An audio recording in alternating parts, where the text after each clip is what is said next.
Gosh, what is going on in Kenya these days? It seems we live in a country full of mysteries, mysteries that are never solved. This is very disturbing and indeed very scary. Now, Mildred Odira is a lady who has worked with the Nation Media Group for very many years. She was not a journalist, but she was actually a switchboard operator. Now, in the days when I used to work for various media houses in Nairobi, I remember the staff were as good as journalists.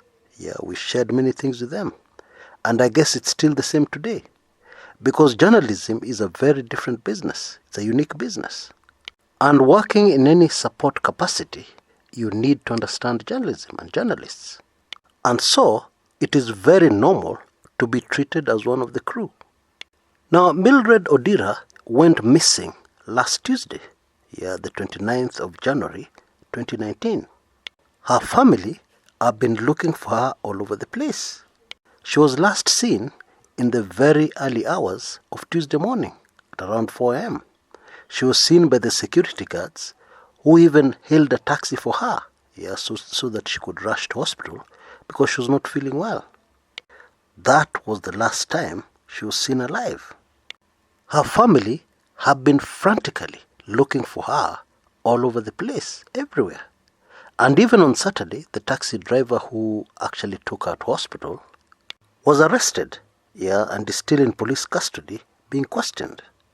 Now, according to the taxi driver, he dropped off Mildred at the Ruaraka Ohai Nema Hospital, and then he left after about 20 minutes. Miss Odira's colleagues at the Nation, of course, have been very concerned and very worried. And also our colleagues at the Foresight company in the same building. Because apparently she left the Nation Media Group and went to work for Foresight. But it is within the Nation Media Center along Kimathi Street in Nairobi. Now this morning, the family decided to go and check at the mortuaries within the city. And when they were at City Mortuary, they actually found her body. Now, according to a source at the mortuary, the body was checked in on January 29th, 2019. The same day she was reported missing. The same day she was last seen at 4 a.m. And it was checked in very early in the morning. Meaning that if this information is correct, she was brought to the mortuary a few hours after she was last seen alive. And the body has been there even as those close to her have been frantically looking for her all over the place. Traffic police who brought in the body say that it was found in the Mwiki area.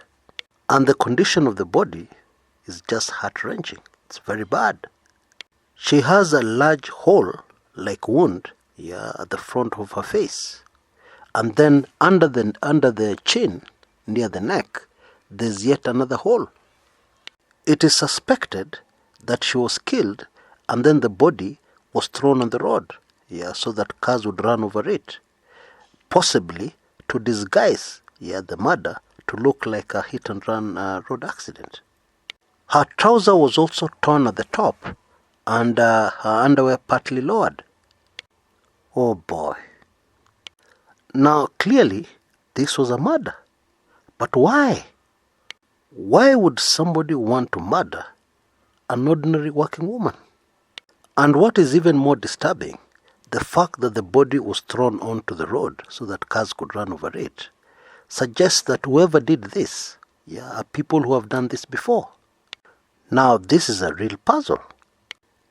Now, understandably, the time she checked into the hospital after 4 a.m. in the morning is usually a slow time. So you can't expect too many witnesses. However, surely somebody saw her being dropped, and entering the hospital. And that same person would have been able to tell, when she left and who she left with, if at all. But no credible witnesses are yet to be found at the hospital, the hospital in Ruaraka.